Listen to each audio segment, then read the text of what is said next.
located at 500 feet or above elevation, and you have steep slopes, then you would be considered in the wildland urban intermix area.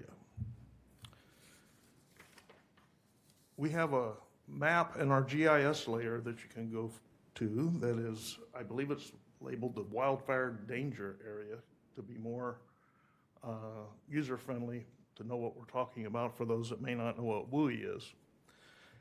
If you look at that map, you'll see 3 color tones on there of a dark pink. Those areas are listed specifically in our ordinance. Those township, range, and sections of Clark County are in the WUI no matter what. They're called out in the actual ordinance. The lighter pink areas are areas that are above 500 elevation and have steep slopes and forested vegetation. The green areas are at least 500 feet in elevation and may or may not have one of the other attributes of WUI. Those areas we would have to look at a little bit further to determine if they're going to be included in the wildland urban interface or not.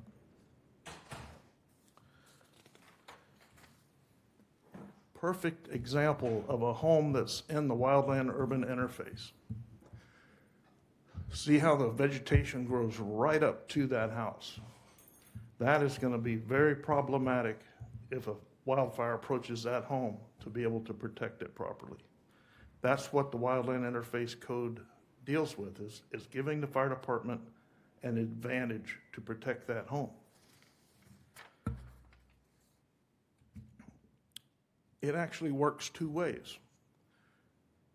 As a wildfire approaches, the code helps us create a defensible space around your home that does not let that fire have a path to your door. It also protects your neighbors from you. If you have a house fire, it's going to prevent that fire from immediately spreading to the surrounding forest vegetation and affecting your neighbors. So it's not all about you, it's about your neighbors too. Here's an actual picture that speaks loudly to what defensible space can do. This fire approached this property. Now, we don't know if it had any firefighter intervention at all. May have, it may not have. It's very effective, especially with that just green grass lawn around their house. That fire burnt right around them. So when we talk about defensible space, what we're talking about is a zone that's created around your home. From 0 to 5 feet out from your home, in the immediate vicinity of your structure, that's a very important area around your home. The way these fires actually happen, people envision 100-foot tall flames coming through the forest at your home. And that is not really what ignites most of these house fires. It's actually flying brands that come off of that fire before it ever gets near your home. It's almost like a flying firebrand blizzard that occurs, especially in a wind-driven fire event. And do a little fire science with you right now. If y'all were in Scouts at all, you learned how to build a campfire. And if you had a chunk of seasoned, dry, perfect firewood and 1 match, I don't think you would ever be able to start a fire that way. What it takes is finer fuels, right? That little flame of that match can't put out enough energy to ignite that big chunk of firewood. But if you get smaller stuff going, the energy release from that does have enough energy to ignite that piece of firewood. So a flying brand that impacts your house, probably not going to do much. It doesn't have enough energy to light your siding on fire or your roof on fire. However, if it finds that accumulation of dry leaf material at the base of your wall, pine needles, fir needles, lawn furniture, a cushion from a lawn, that would ignite very easily with a flying brand. So in that 5-foot area, that's where you want to Get that stuff out of there, away from your home. Don't use mulches right up to your home like bark dust, pine nuggets. What else, Brandon, would we have that's... these types of materials you want to keep out of that first 5 feet. Now, our ordinance talks about that 30-foot defensible space. So from the edge, furthest horizontal projection of your home, which could be a deck, not just the wall of your house or the eave, but a deck that extends off, out to 15 feet, you should have no conifer trees that occur in that area. What I mean by conifer trees are anything that produce a cone, pine trees, noble firs, Douglas firs, cedar trees, these types of trees. They have a very pitchy sap, very waxy coatings on their leaves that burn great. Have you ever seen a Christmas tree burn in a demonstration? It is impressive. You don't want that happening within 15 feet of your house. They produce enough radiant heat that that could ignite the siding on your house if it burned long enough. So from 15 feet out to 30 feet, you can have those types of trees, but the code requires you to limb them up to a height of 15 feet. What that does is prevent any fuels from bringing that fire up into those trees at that distance out there. Call them ladder fuels. So when we say you got to have a 30-foot setback, that's why. On a WUI property is because if you don't own the property, you can't maintain it to be defensible space. So you have to have that setback to be able to maintain that. Brandon has actually fought these fires. Professional firefighter, has had a lot of wildland fire experience, and I'll let him talk about this next slide here. So Curtis kind of brought me here because I've been a firefighter for 23 years, and in that time I've done wildland firefighting all around this state, all around the county, and I've personally been on structure fire and structure protection groups, and we've done a lot of this work to clean up these structures before a fire comes. And sometimes we have a minute or 2 minutes to warn the homeowners, let's get out and we throw what we can. Sometimes I have a day to prep the houses. And so depending on the time frame, I have more time or less. But anything that people can do, and there's some things we can do to help speed up that process to give me a fighting chance to save your house. Big things like ladder fuels, allow them, like Curtis said, you get those, you get the duff and the pine and all that underneath the bottom. It gets underneath these fir trees. And if you have them up close to the house like this, up underneath the soffits, it's just a torch. It goes right up into your house and they burn. So clearing off the trees around your property. Firewood, I can't tell you how many houses I've been to that they store all their firewood underneath the deck of the house, or they put up right against the side of the house, and that is just waiting to happen. And you know, firewood's not just the big thick logs. There's lots of dust, there's duff, there's bark. That get some embers on that, those light, then the fire lights, your house is gone. Gutters and roof lines, please keep them free of leaf and needle, the fir debris. That's just, you get an ember flying across, it comes down, lands on that, it'll light it off. There's actually a picture, I tried to find it, of me actually running a lawnmower around a house in my full fire gear, because the house had all this grass all around it. And the homeowner's like, hey, can you help me out? And I hopped on his mower and started mowing around his house to clear a 30-foot area around it. Keep it mowed, low, green if you can, under 4 inches. And dry stream beds, and like adding like the rock instead of bark dust up against your house, that helps a lot. There was one house I spent probably half a day prepping, did all this work, cut all the bushes out, cut everything out. It looked beautiful. The fire front came up to the house, and it was, we did everything we could. And the embers started building, and right above the top of the door was a little like awning, and we watched the embers start building up under the awning, and we had 60-mile-an-hour winds, and the flames, it built underneath, that awning caught fire and caught the house.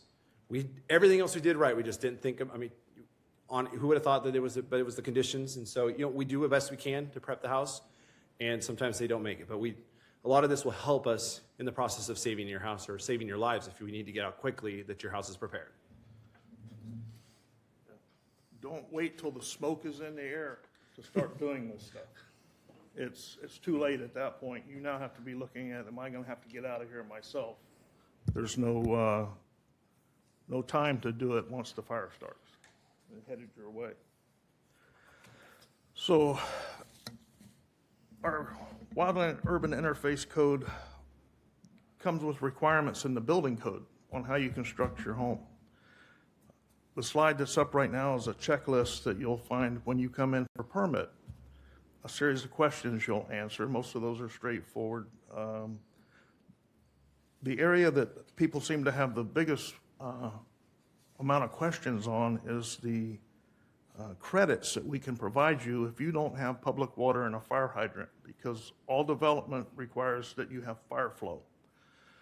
It's 500 gallons a minute in the rural areas if you're within a fire district. If you're outside of that fire district, and you don't belong to one, you'll have a 625 gallon a minute requirement. The next slide is a close-up of that credit table, and we can run down through them here to explain what those mean. So you'll get 125 gallons a minute credit towards meeting your fire flow requirement if you annex to a fire district if you're not currently in one. If you provide a 50% increase in that 30-foot defensible space area, you'll get 125 gallons of credit. All exposed vertical surfaces are non-combustible. Concrete fiberboard is what most people will use, and that'll get you 125. Non-combustible roofing, which doesn't have to be necessarily concrete tile or metal. It can be a Class A shingle, composite shingle. It's considered non-combustible. If the fire district you're located in has called tanker credit, it means that they have proven that they can supply enough water in the tenders that they drive to bring their own water to a fire. They have it spaced sufficiently throughout their district that the Washington State Rating and Insurance Bureau says, we'll give you tanker credit for that. And if you do a 100% increase in that defensible space, so now we're talking a 60-foot zone around your home, 250 gallons. And my favorite, residential sprinkler system. If you put in a residential sprinkler system, we'll give you 250 gallons of credit on that. Larger homes in this county require that, so that might be something you're having to do already. And I believe we would give you that credit for that as well. All right, the next consideration for these areas is when these fires occur and the fire crews are coming into your area, they have to have access to get to your house to be able to save it. Not only to access it, but once they're in there fighting the fire, if the fire's about to overrun them, they have to get out of there in a hurry. So there have to be turnarounds and turnouts on your driveways coming in. And the roads or driveways that you provide onto your property in the wildland urban interface have to extend to within 50 feet of any permitted structure on your property. If it requires a permit, there has to be a drivable path to get to it to be able to save it for you. Roads have to be a 20-foot minimum width. Driveways have to be a minimum 12 feet width. And if you have trees that grow over your driveway, those have to be limbed up to a height of 13 feet 6 inches minimum. This equipment that comes in there, especially the stuff that's designed for fighting residential fires, is large. Fire engine, 31 feet long, 8 feet wide. The truck, the guys that carry the ladders and all that sort of equipment, they don't really have water on them very often, 52 feet long. Can you imagine trying to get all that stuff in to save your house while you're evacuating? You could meet like this on a narrow road, and that's what those turnouts and turnarounds allow, for everybody to get past each other, have a place to set up.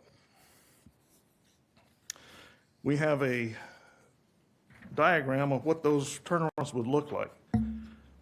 There's what they call hammerhead turnarounds. It's a T configuration. You could pull into it, back straight up, pull out. We'll take those in a sideways configuration. In certain instances, a intersection of two driveways. If you widen that out sufficiently, perfect place to put a hammerhead turnaround that would be easy to do. We're flexible on the spacing to some degree because geologic conditions on the property may not be conducive to put them strictly at 500-foot intervals down this driveway. So we play that by ear a little bit. We can work with you on that. Brandon will take over again and talk about evacuation levels. So we really want to put this one here because it's probably one of the most confused and misunderstood things. So people, you'll get a notice saying, you need to evacuate, and then they're not, you're level 1. And everybody goes, oh my goodness, I got to go. And there's different parts, there's different levels. And we use the ready, set, go kind of method for that. And so a level 1 is just advise there's a danger. Usually it's, 20, 30 miles, it could be closer, it could be a couple miles away in a smaller fire. That there's a danger, you should monitor your local media outlets. And I really want to stress that get your information from legitimate sources. CRESA911.org. They have CRESA, our Clark Regional Emergency Services Agency, they're our dispatch. They have a fantastic Twitter page, Facebook page. They send out alerts via cell phones. And make sure you pay attention when you get those alerts on your phone because they go to a cell tower in the area and they send it out. So sometimes they're not quite right. Sometimes people a little farther away might get it accidentally just because your phone connects to a different tower. So definitely read your alert and see it'll tell you specifically in this area there's a hazard. Just be wary of some of the sources. Make sure you get from actual legitimate sources. Assemble some supplies. Have your belongings in a safe place. Plan your routes. I can't tell you how many people I've gone that have only gone one way to their house in 30 years, and they've never realized there's other ways of getting outside of your neighborhood and going east or west. So get a map or drive around, or and don't rely on your phone. Sometimes cell phones are going to go down. When I was at the Carlton complex, which was the largest fire in history, we had no cell phones. Cell phone towers burned, and the power was lost. So have a map, have something like that. And in level 1, it's a lot of times to have that plan and know where you're going to go in case it. And we say in level 1s, if you've got people that have medical issues, there respiratory issues like that, maybe you should plan on maybe leaving at that point, just if there's something compromised. And like large animals, coordinating and getting them moved, horses and cows, a lot of people want to get them off property. That's about the time to start planning that. Level 2 set is that there is a danger, there's something coming to you, or it's close. Get your stuff ready, get it in your rigs, get it kind of going. If you haven't already done that at level 1, do keep aware, keep up on the news from legitimate sources. I'm going to say that over and over again. And the fire department will, and in the sheriff's office, they have a great Facebook, Twitter page that also will send out alerts. And then go level 3. That means go now. That means get up, get ready to go. If you got a couple of things you want to grab briefly, but it's time to get out. That area has a current threat, and you need to immediately evacuate. If ignored, you're only going to get the one notice, and we'll try to send out as many as we can. Don't delay. Get moving. And once you evacuate, those areas are closed. You cannot go back in. The sheriff's office can't deny you access into those areas because the fire department, we're trying to get around and we're trying to get to the fire. We're trying to protect structures, trying to protect life and property, and it's really difficult when we're chasing. We've got vehicles in the way, people coming in just wanting to look and take pictures. It makes our job very difficult. So when it's level 3, get out, get somewhere safe, have a plan to where you're going to go. I know it's kind of difficult last second, but at least have some type of an idea. If you're at level 1, to plan that. So. And I would tell you this. If you feel you're in danger where you are, don't wait for the government to tell you to leave. Use your own common sense. And if you're feeling a threat from that fire, don't wait. Just make your own decision to go. All right. Resources. We've talked about landscaping options where you can use fire-resistant plantings to help reduce your. Remember I said don't let that fire have a path to your door. Deciduous vegetations of various types can actually help prevent that fire spread. Plants that have a high moisture level in them, like succulents, they call them. Things that don't have that waxy coating on them, that's very moist plantings. If you go to the Sunset Publishing's Western Gardener book, it's about that thick, and it has a ton of information in it on fire-resistant plants. There's a website now that you can click on there, and it will take you to a web-based Western Gardener book that also search Firewise plants. It'll list them all out for you. You see the Firewise program on here. That is a organization through National Fire Protection Association that can provide resources if your community wants to become a Firewise community. Look those folks up. There's a state liaison through DNR that can help your community get involved in that program, and they have a wealth of information on how to create Firewise neighborhoods where you all get together and cooperate amongst yourselves to make it better for fire safety aspects of your landscaping and what have you. There is a great video on that website, if you go there, that explains that ignition sequence to you, where those brands come into play. And that they actually have a machine that they've created that creates a fire brand blizzard that they can test against different construction methods, and they can demonstrate that leaf litter at the bottom of a wall, how it happens. Like I say, a picture's worth 1,000 words. Watch that video. It's great. All right. Any questions from anybody?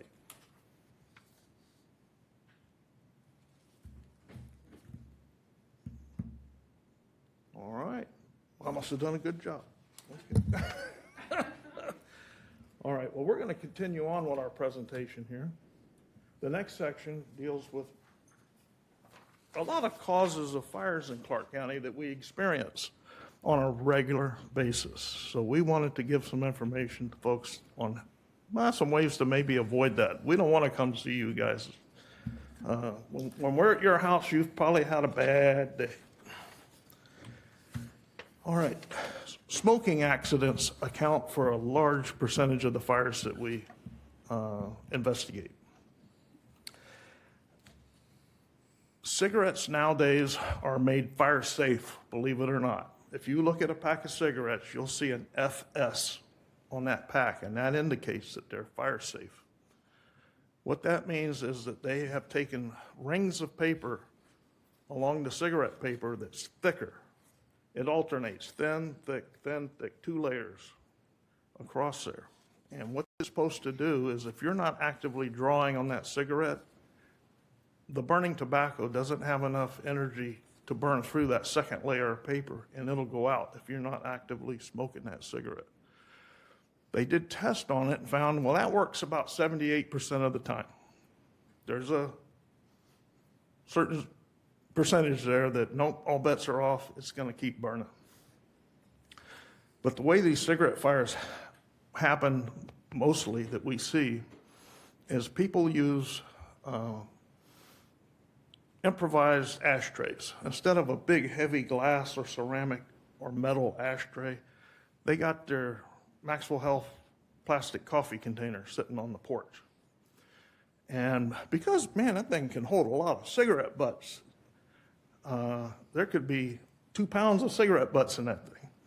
And they keep putting them out in there and putting them out in there. And finally, there'll be some fire on the cigarette butt that finds its way down into that pile of butts. And now you have enough fuel to continue to burn. Once it finds that seat where it will start a smolder and grow, there's enough fuel there to sustain it in a plastic container that melts down.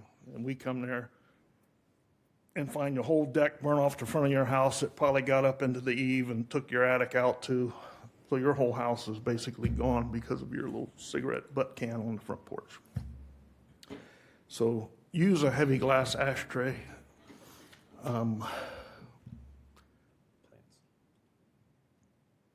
If you don't smoke, you're still at risk. You may have guests that come to your house that smoke. This time of year, everything's pretty moist outside still. We got a lot of moisture. In the mornings, the dew's heavy. You got all your pretty annual flowers out in your pots on your deck, and it's looking great. But we all know that later in the summer, it starts drying out, blooms start to fade. Maybe we're not taking care of those plants as well as we did when they were really looking good. It's the best time of the year here to go sit out on your deck because it's so nice weather, no rain, been dry for a long time now.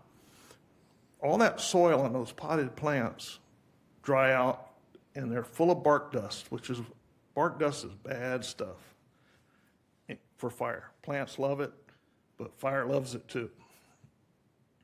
If you have a guest and you don't give them a proper ashtray, they're going to be standing out there, going, where am I going to put this thing? Where am I? Oh, potted plant. And they'll put it out in a potted plant.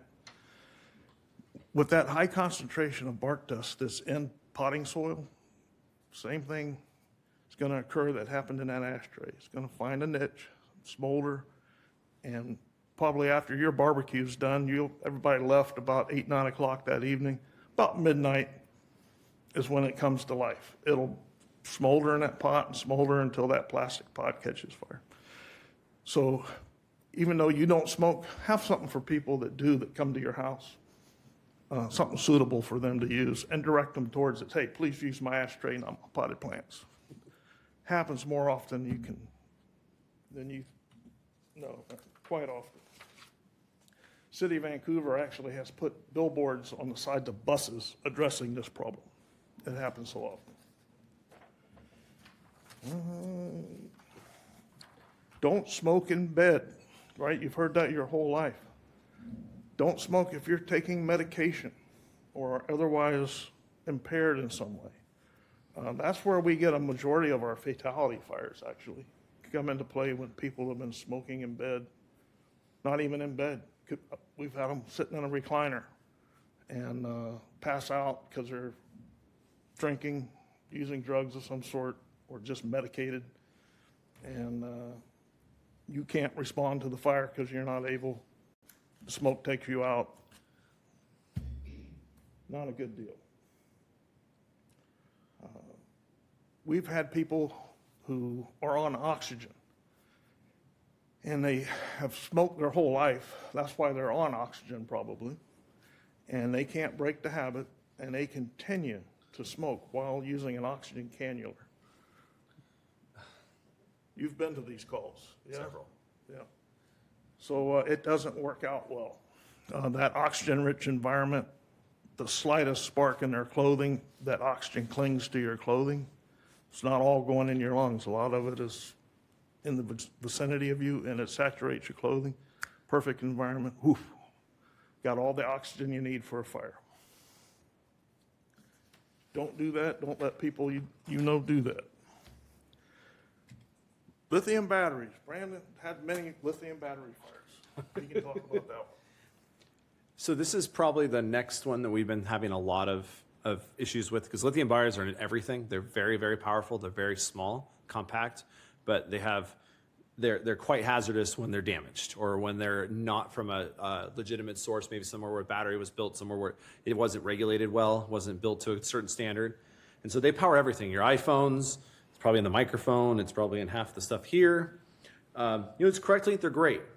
When they're incorrectly, they will blow up, or they'll get very hot very quickly. Some of these fires in lithium battery are 3,000 degrees, very quickly. And just in the last couple on calls I've had, I just had I had a battery, a lithium battery on a bench. I was digging the fire, a little flame out. I went, uh-oh. And within probably a minute of it, that battery blew up every color in the rainbow. Above heat, that's how hot this thing was. And I had to back out, and the fire department come back, and we had to basically dig it all up. And when we put those batteries in a bucket of water, they were still trying to burn and explode in the bucket of water. So very, very, very dangerous. Just had a fire. My last on call was a little toy truck. A little homeowner plugged it in, which went left for a while. Came back, and the house had caught fire. And that's one of the things, is you follow the instructions. And one of the instructions in most of these, like toy cars and anything with battery, is to charge the batteries away from combustibles and while you're present. You want to be in an area. You want to be around when you're charging your batteries. Don't leave them unattended. You want to charge them away from combustibles. Have them after seeing this, I've made a little charging area on my kitchen counter. It's on my ceramic tile, and I'm there witnessing it when they're charging. When I leave, they're unplugged. Don't have it sitting next to all your papers and your bills and everything like that, combustibles. Don't overcharge them. There's a lot of batteries that don't have overcharge protection because they're built not in a legit place, so they'll just keep charging. They'll overheat, they'll short out, and they will catch fire. And use them appropriately. I've had tool batteries that the guy was, oh yeah, I used it for a hammer. He was nailing something in with it. That damages the batteries, and they become compromised, and then they can catch fire. So just use them appropriately and charge them while you're there, and you shouldn't have. Should reduce your issues with it. So, came running out of candles. Yeah, Proper disposal. yeah, I'll finish that up. Make sure that when you have batteries that have gone bad, they're no longer functional for you, that you don't just throw them in your garbage. Bad place for them to be. They have several fires a month, I think, out at the Waste Connections facility where these batteries find their way into the trash stream.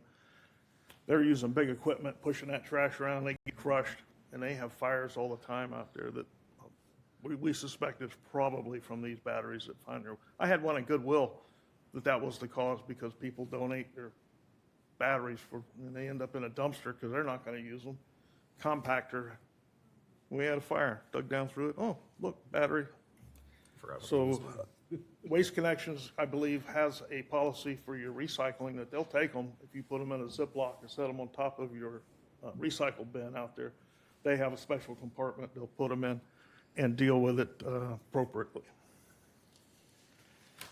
Oh, let's see. We're going to talk about candles next. Candles used to be one of the biggest fire causes in Clark County. When I first started investigating fires, man, it was like every other fire was a candle fire. Candles were very popular, scented candles back in that time frame. People would have candle sales parties, all this kind of stuff. And it was just a huge fire cause. Now with Scentsy coming out and the little warmers, that's a much safer option. If you like the scented candle smell, use one of those. I've not had one instance of one of those causing a fire. So if you must use a candle, the rules are that if you light a candle, you stay in the room with that candle while it's lit. If you leave the room, blow the candle out. It's not doing anybody any good if you're not there to see your nice candle, so go ahead and blow it out. That's when all the fires happen, is when they're not attended. If you're in that room and something goes wrong, you're there to catch it and stop it. I believe I made a comment at some point in the beginning about everybody will have a fire at some point in their lifetime, in their residence. I've had two. Once when I was a kid, we had a dryer fire in my parents' home and at my own house, and I know better. I sat a pizza box on my glass top range and was about 2 minutes from leaving to go feed my cows down at the barn when I caught it. Turned around with a foot-tall flame on my. So everybody will have this happen no matter how careful you are. It's whether or not you catch it or not. So relating that back to stay in the room with the candle while it's burning. Keep it away from curtains. That's another one. A little breeze will come through the window and flop the curtain out there on top of your candle. Always have it on something that is non-combustible. Don't sit it on a wooden desk, on anything that's combustible. The reason for that, most people have their candles in a glass container. And you've probably done this before or seen it, where you let that candle burn long enough, it liquefies all the wax in that candle. So there's a glass container full of liquid wax. And that wick, still burning, will lay over against the side of that glass, still burning. And it will get hot enough to the point where that glass fractures. Now, all that liquid wax runs out, and instead of a little flame this big on the end of a candle wick, you have a wick laying out there with a candle flame its entire width of that wick. And if it's on combustibles, it'll sit there and consume that wax and consume it until it finally ignites the surface it's on. So in my household, bad to live with a fire marshal because we're very paranoid because we see things. I use candles in our home on occasion, but we have them that are in the metal tins. That's the best way to go. You eliminate that possibility of breaking the glass and having that bad situation happen. All right, Brandon? All right.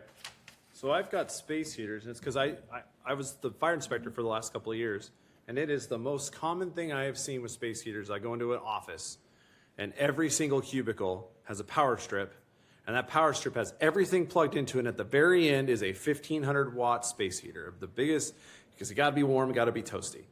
And the first thing, if you look on any of those tags on those space heaters, it says plug directly into an outlet, and that's in the fire code, and that's because we want those power strips are high resistance connections. They got lots of little ports, and that outlet really isn't designed to hold that much power, all that. So that space heater is just pulling away power, and those power strips eventually will melt down and catch fire. And so the biggest number one thing is if you use a heater, plug it directly into a wall outlet. Keep it away from anything that can burn 3 feet.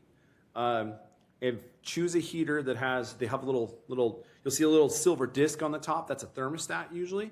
And that will, if it gets too hot, it'll break the connection to power and it'll shut it off. And then there's a big one is the auto shut off, the tip over auto shut off. And you'll see, if we ever see the fire inspectors, we come through and we see your space heater, you'll see us go and we'll click it over. You hear click. That's because we're verifying that has a tip over shut off. So it doesn't tip over and keep running, blowing into your trash bin, into the carpet, into your wood desk. So it'll do that. And we want to have those always on like a solid flat surface. Don't want them up on your counter or your table, and one on the ground somewhere solid and hard, flat. And we want to make sure that when you buy a space heater, you're buying legitimate, like listed ones, UL listed. The cheaper ones aren't usually the good option because a lot of times they don't have reliable thermostats or shut-offs or anything like that. We want to make sure you get a good listed one so that you don't cause a fire around your area. And to add on a little bit to the space heater, make sure that you have at least 3 feet clearance to any combustibles. If you've seen the ones that turn bright cherry red, the radiant style heaters have a big reflector. Stand 3 feet in front of that, put your hand up, see how long you can hold your hand there, how much heat comes off of that. Read the instructions on them and see if they may have a listing that requires it to be even further from combustibles. So know what you're dealing with there. All right, the dreaded heat lamp. This causes a ton of fires in Clark County. People use these heat lamps to keep their livestock warm in barns. Where we encounter them a lot is in the early spring when Wilco has the little baby chicks show up. Just looked at them yesterday. This video that's playing here, watch that while I speak. Dave Lynham, former fire marshal from Clark County, put this together up in Kitsap County, and it shows you how fast it happens. People will get a Rubbermaid tote or a cardboard box, fill it full of cedar chips, hay, what have you, put their little chicks in it, set it in the garage, and then they clip, that heat lamp has a little clip on the back, and they'll clip it to something over top of it. Once those chicks start to feather out, there's a roosting instinct that they have, and they want to jump up and get on something because it's just their instinct. They want to do that. So they jump up and they hit that shroud that's on that heat lamp, and a couple of them will get on it, and if it's not securely clipped, it drops right down into the cedar shavings and the hay that you have right there. And just a little over a minute, we've already got smoldering combustion occurring. That'll be a full-on fire in no time. We have many barns every year that go down for this. There are other options out there to keep livestock warm. One is buy livestock that's appropriate for the climate that you live in. You don't want a tropical breed if you're going to have to keep it warm in your barn. Do a little research. Get those breeds. There are chick heaters out there that don't involve this high-intensity lamp. It's just a gentle warming heat. It sits about this high off the ground, and they can go under it and out of it as they want to. I highly recommend those rather than a heat lamp.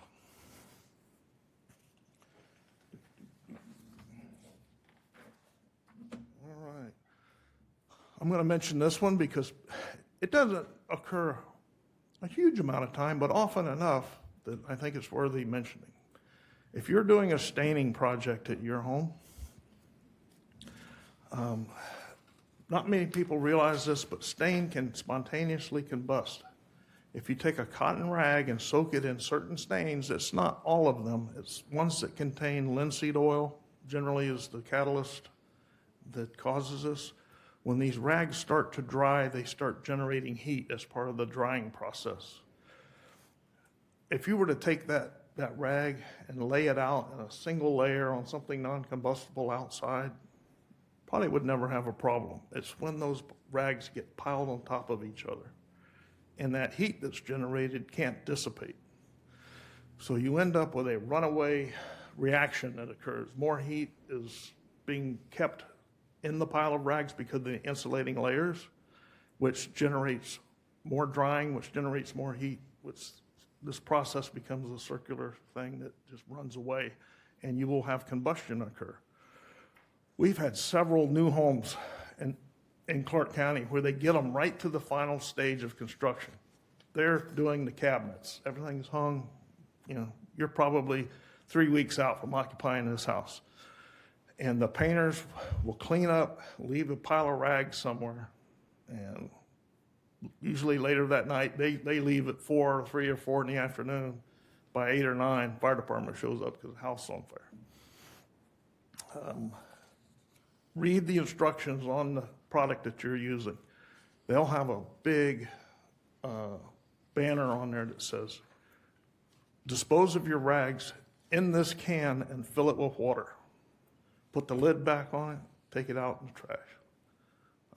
Don't leave them lay anywhere. If you're going to reuse them, you're still using the rag, do what I said, spread it out somewhere where you don't have a pile of them. Hang them on a fence post, something like that.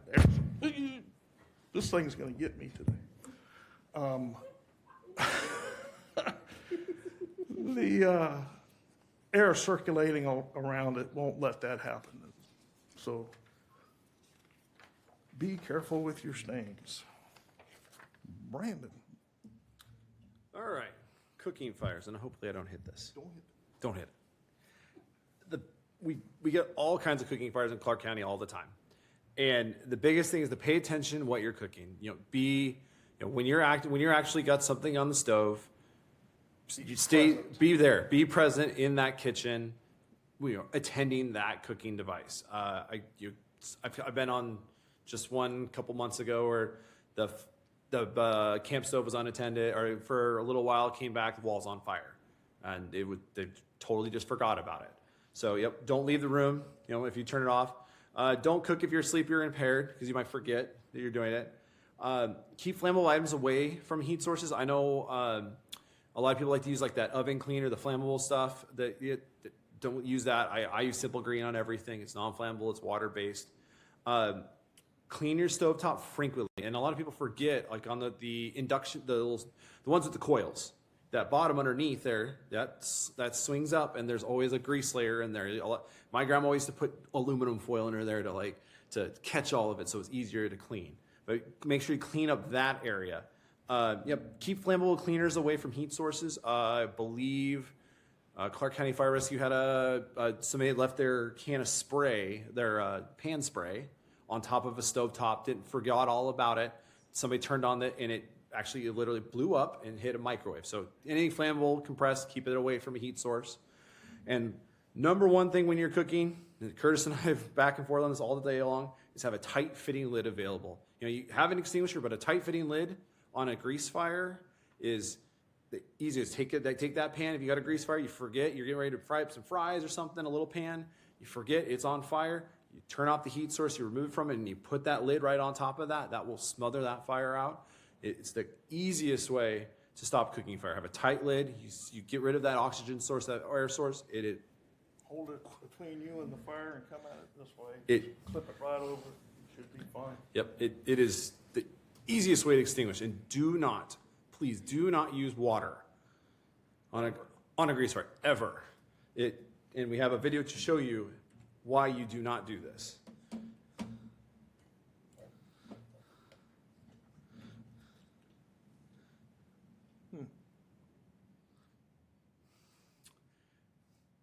And as you see the fryers there, cooking, and grease is lighter than water. So you're pouring water. When you put water in this, that water is going to go straight to the bottom to the hot part of that and go into steam. And that steam is going to then go in the air and take the grease with it. So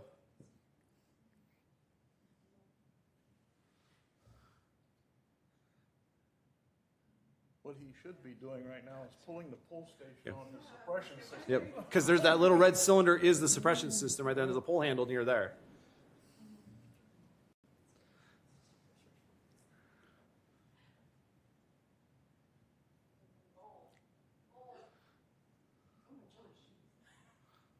And that is why you don't use water on a grease fire. A lot of people get burnt trying to carry the flaming pan over to the sink, leaving a trail of flaming grease behind them, and it's splashing on their arms, and they get horribly burned on their arms. Yes. Don't know. You know? I read an article, and I believe they were. It was that was the rollover as the fire went up over the hood and up to the camera. But where they were standing, I believe that area was. They had backed off once they realized what the start of the buildup of the fire flame. I bet he needs new eyebrows. All right, so is there anybody have any questions? So if you're using a metal tin for a candle and it's on, oh my gosh, I didn't know you were doing that. It's on a surface and then the surface gets hot underneath. What do you do with that if it's like on Again, you never put a candle on a combustible surface? Okay. Have a plate, have something else that's between that surface and the candle. Probably not as a big a problem if it's in a metal container already, but be more safe than sorry. Sorry, go ahead. You can finish that thought. Did you have more on the candle? No. How do I know if my lithium battery is damaged? You don't. That's the problem with these things. I use lithium-ion battery tools all the time. I love them. They're so handy. I drop that thing off the ladder every time I go up the ladder, it seems like. Boom. That could be the straw right there that broke the camel's back every time I drop that thing. And I go charge it. That's why I don't charge them, but I'm not in the room with it watching it. Because you never know when it's going to go bad. They can internally just go bad. The mechanism's kind of involved. I'm not sure if I could explain it properly, but there's a membrane in there that the ions flow through that generates the power. If that membrane breaks down for any reason, you have a runaway. I'm terribly sorry to interrupt, but we can't hear you at all on the microphone. I think we're too far away from the side. Sorry. Sorry. So, yeah, the damage may not be apparent, so stay on top of them while you're charging them. One of the hobby shops I went into, they said they offer people a fireproof bag to charge their batteries in. Does that tell you something? That they know it's a problem. Okay. Is it safe to charge my lithium batteries in my garage unattended? I wouldn't do it unattended. If you were going to be out there in that garage working, yeah, you're there. If something happens, you're going to catch it. That's the key, is don't charge them while you're asleep somewhere, because it's going to have a bad day, have the problem, and you won't know about it until your smoke detector's going off in the house. Your garage is going to be fully involved by that point. So we don't want you to live in fear. We just want you to have a plan. So any of these things that you do, plan ahead. You're going to be cooking, cook. Don't have a whole thing going on somewhere else that's going to take you away from that. The forest fire, there's no guarantee that what we're telling you is going to save your house. But I'll tell you what, when these guys go out and are looking at them, they're picking and choosing which house they can save. They're going to look and say, oh, that guy, he has no defensible space. He has right up to the house. we're not gonna waste our resources there. We're gonna go to this guy's house who has a chance for us to save it. So, like I say, have a plan before the bad thing happens. Check your smoke detectors. Check them all the time. That's the first line of defense that wakes you up at night and gets you out of that house. Melissa Tracy will back up everything I'm saying. She has experienced a house fire.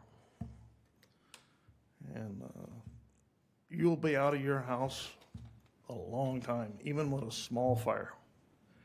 If you ever build, consider putting residential sprinklers in your home. Yes. What if I'm worried about the residential sprinklers malfunctioning and flooding my house?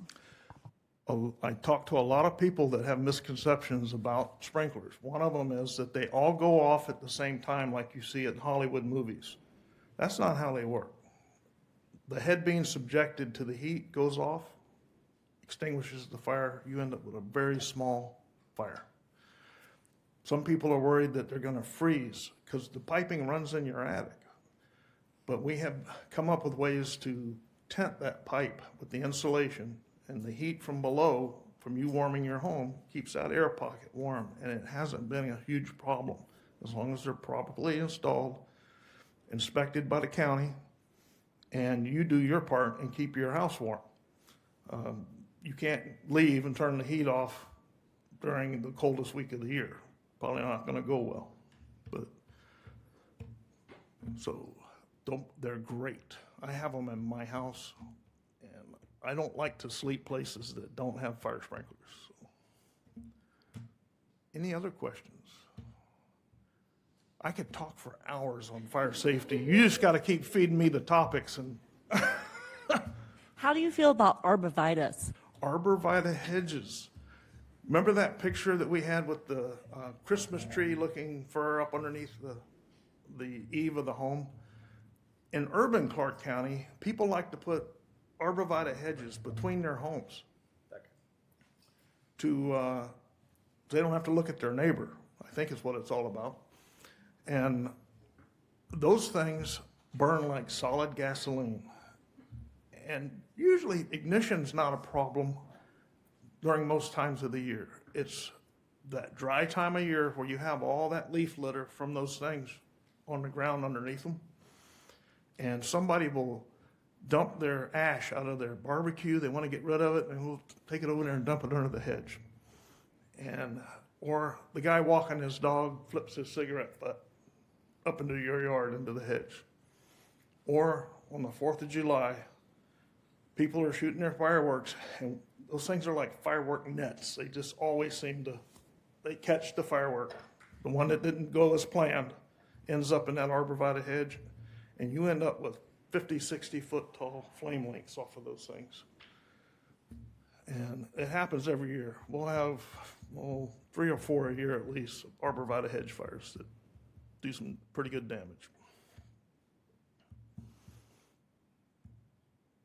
Get rid of them. Any other questions? Come on.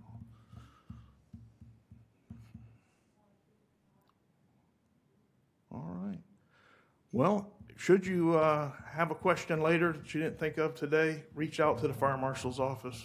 We love to talk fire safety to people. That's what we do. And we'd be happy to have a conversation anytime. Thank you. Our next learning lab